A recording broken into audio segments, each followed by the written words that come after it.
Hello and welcome. So today I'm going to be looking at how to make a training plan for your training and exactly how you go step by step through this and create something that works for you. So let's roll the intro and then we'll get to it.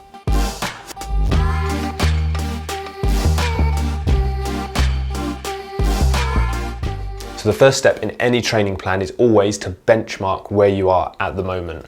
So this is an essential part to do because obviously you need this to see what you need to improve and also to look back on once you've trained and progressed and see if you actually made progress or not. So the first step is always to benchmark. Now, a great thing to do here is obviously a video benchmark. Take videos of your technique from the different angles. I like to use a clock analogy in terms of which angle to use. So specifically, at least 3, 6 and 9 o'clock are good angles to take. And if you can take some more angles, that's great, but it's good to take these angles and make sure you've got a video benchmark of your technique. Then it's also good to do a physical benchmark of where you are at and a score benchmark. So a physical benchmark might be some relevant tests for you, such as a 7+2 test or a bow training test. For instance, if you know that you normally do 10 sets of 30 seconds on, 30 seconds off bow training, and that's your maximum, then that's your benchmark where you are at. And maybe your training plan wants to increase this, so you can then very clearly see whether you've progressed or not. So benchmark these areas, and then you can sit down with the video, with the data in terms of your scores and maybe your strength benchmarks and stuff like that, and see where you need to improve as well. So before we get started, it's important to note that not everyone actually needs a training program. If you're super serious and you're really intent on really improving, really progressing, and you're very serious about what you want to do, then yes, you probably do need a training program.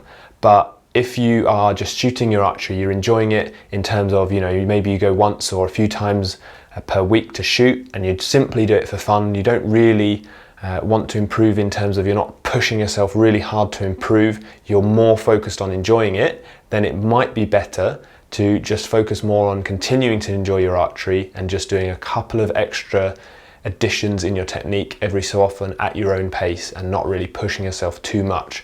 Because with a serious training program, and if you're really intent on improving, it can be obviously quite hard work and it can be a bit of a struggle and it can sometimes take away from some of the enjoyment. So be clear on what you want from your archery. If you're super focused on achieving some score or some goal or some selection, then a training program is probably for you. Whereas if you're more interested in just having fun, enjoying the sport and stuff like that, then maybe a training program isn't for you. Only you know the answer to that, and I'll leave that down to you to decide really. Now the second step is to decide what to work on.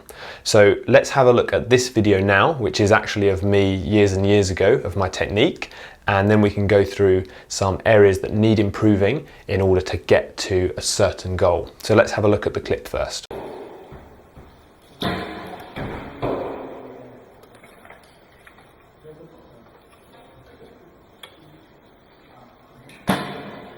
So as you can see in this clip, there's a lot that needs improving. There are a lot of different areas, and to give some context here, my goal at the time was to increase obviously my 720 score up to 650, 660 level, become an international team member, and basically increase my technical level to a world-class level. So these are obviously quite difficult goals to achieve, especially coming from that technique to start with. So it's just important to have that in mind so that you know which order of things you're going to work on, and it gives a bit more context to what we're going to discuss now. So looking at the video, there's pretty much every area needs some work. So general strength is obviously lacking massively. So this is definitely a really big area. Then there's the set position, the setup position, the way I'm drawing, the anchor position is not good, and then the release and follow through is not good, and the expansion. So basically every area of the shot needs improving in order to get to the goals that I wanted at the time. So the key thing now is to decide on what way to work on them, because you're not going to work on every single thing at the same time. That's just impossible. And to work out a logical sequence and a logical step to work through each thing and build it up over time. So the best way to address this particular training plan example is to look at strength and to look at skill development and look at those two distinct areas. Obviously the technical skill is one area in terms of knowing what to do, and then the strength to be able to do it, which is clearly lacking, as I said. So strength improvement is a massive focus here, or should be, and then also skill development, which at first will be through band practice, light bow practice, exercises and drills, and then translating that to higher poundage, longer distance, target face work, that kind of thing. So this is a really important way to look at this. First up, in terms of the gym program here, you would need to start with a general gym program, nothing too crazy, nothing super heavy weights based, because A, this is at the time I was young, and then B, it was a relatively inexperienced time of gym conditioning. So you don't want to go and take someone that's not done a lot of gym work and then just throw loads of gym work at them, because that's not going to end well. So in this example, as the strength and conditioning coach did at the time, is generally build up that foundation in the gym, and then over time that improves. And it's a long process, but that's the way to do it. So examples of this might be some core exercises, and I'll put these up on the screen now, some core exercises, some simple core circuits, some shoulder prehab exercises and stuff like that, just to improve the general strength and start building that up. When it comes to the actual skill-based work, the archery specific skills, it's important to do drills that help the specific areas and also are manageable and are not going to cause injury and stuff like that. So examples of drills here would be for posture, that's super important, the set position, how I'm drawing the bow, and then also the full draw position and the anchor position. So a lot of these drills would be with bands, light bow, shot trainer, elbow sling, whatever you want to call it, that kind of stuff would be really helpful here. So the first thing I would do here, if I were to go back in time, is do lots of draw ups with a band in the mirror, working on the posture. This is super simple, but it is effective. So I would just simply do this without a t-shirt, with a band in the mirror. You're looking into the mirror, working on the posture. When I lift the band, making sure I don't extend the back and arch the back, and maintain the posture. And I would just kind of repeat that a lot, and just really get that down and improve the posture. And together, work on the core in the gym, and that will help the posture as well. So these things link in together. Secondly, I would also do set position repeats drills, and I'll put that on the screen. I would do those with a light bow to make sure I get that set position with the bow, setting the grip and the hook, making sure that connection is on the front. And this is something I didn't do at the time, and this is something I would definitely improve and add in if I were to go back in time and do that, because it would have a massive benefit. So this would then enable me to get the connection from the start of the shot, and it would be much more likely that I would keep the rest of the shot later on as well. Third, I would do shot trainer draw ups, and this would be with a sling on a light bow or a band to start with, and just practice drawing more from the elbow and leading from the elbow. And this is really important in this example, because in the video you saw how there's a massive kink in the wrist. I'm basically drawing with the fingers, there's no connection to the elbow and the back. So this is a really important step, and it would just teach me, or another archer in this example, to draw from the elbow as one unit, everything connected, and also improve the strength in the back muscles, which is really important. So this will be a great drill and exercise to really nail and do a lot of. Now finally, the other main area is the full draw and anchor position, and to achieve this, a lot of drills would need to be done at anchor and full draw with a band and a very light bow to find the correct position where the alignment is good, the anchor is closer to the neck, the draw elbow is further round, there's no kink in the wrist, and once this position is consistent and I was able to repeat it, then you can then move and improve basically the strength at this position. So you would start with super light bow or a band, find out how you can get into that position. Then once that's the case, then start doing more full draw holds, maybe some shot trainer full draw holds, maybe some full draw holds with a light bow, slowly increasing the weight to just increase the strength in that position. And then eventually you can graduate on to shooting with your bow, maybe at close range and stuff like that. So this is a super key part, and something again that I didn't do at the time, because I worked on individual parts of the shot, but I never actually improved the feeling of that full draw position, so I never knew what I was aiming for. So I would go around in circles and try and improve something, but I didn't have a solid end goal in terms of the full draw position, so I would always revert back to the position that wasn't good.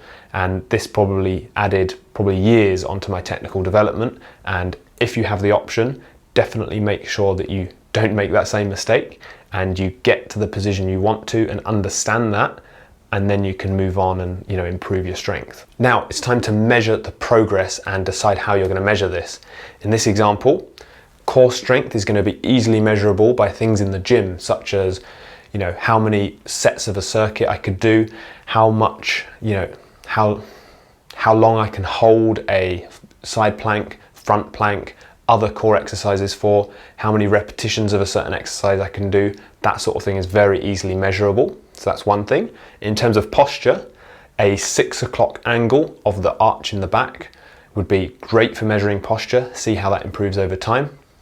Full draw position and alignment, a great way to benchmark that is an overhead shot to see the shoulder alignment.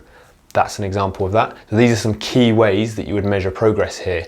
For the release, a slightly slow motion shot, maybe 120 frames a second of the release, could be great to see how the release is progressing over time. And these are just some examples of benchmarks and measures of progress that you can use. So here is an example training plan of something that would look really good for myself, this archer at the time, that would really help accelerate the progress. So you'll see here there are specific sections for core circuits, wrist circuits, specific skill sections, and it's all broken down nicely. And now I'll just go through and describe why they are in the place they are in and exactly what the purpose of each session is. So as you can see, the core circuits and the wrist circuits are there to improve the core and the posture. The wrist circuit's there to improve the wrist and the finger strength in the draw hand specifically, to reduce that kink in the wrist and improve the connection to the elbow. So that's why that is there, and that's really important.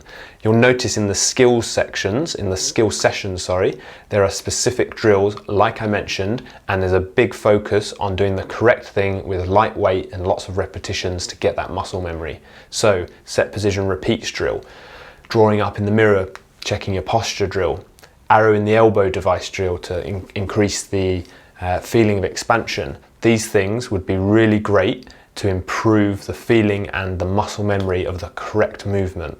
Now you can also see there are bow training circuits in this plan, and that is exactly what I was talking about before.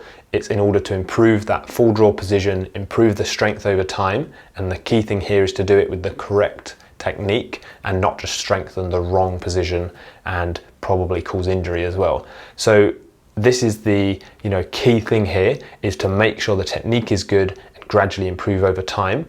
What you might notice, and you might be thinking actually, is where's any of the shooting? There's actually no shooting in this training plan, and this is because, as I mentioned, it's specific to the goal and the person at the time.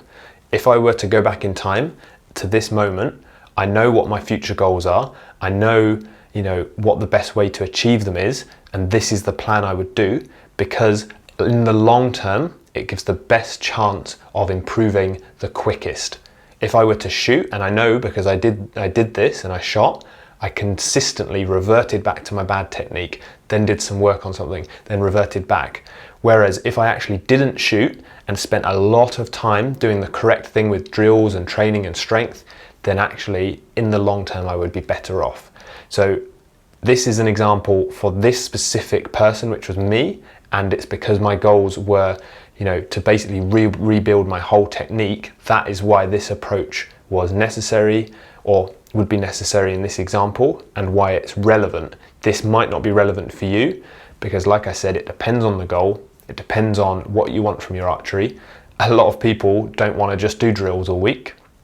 What's the fun in that? You probably do archery because you like shooting. So bear that in mind. This is not for everyone, but this is just giving you the optimum example for this specific case. And this is the optimum example of what would increase the technique proficiency and increase the long-term results the fastest. So bear that in mind and make sure to draw that distinction. So that's been a really in-depth look at training plans and how you would create a training plan in this example. As always, be sure to smash that like button for my frankly terrible technique in that previous video years ago. So give that a like if you enjoyed that funny video. And also comment below whether you think a training plan is for you or not. You know, there's no right answer or wrong answer here. Just comment below and let me know. I'd be interested to see. And as always, thank you for watching, and I'll see you next time.